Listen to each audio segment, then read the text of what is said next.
at the Kmart the other day. There was this little guy really harassing a lady. I just cannot believe these whippersnappers these days.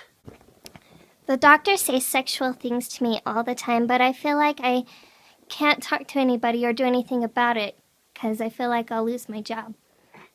I've seen sexual harassment in the hospital, and it just embarrasses me for the people involved because I think that it has no place here in the workplace. Sexual harassment, I think it's fine as long as there's something in it for me. Between you and me, I get paid pretty well by my clients to be sexually harassed.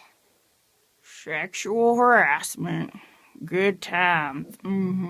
The ladies love it. They may think they don't, but I know they do.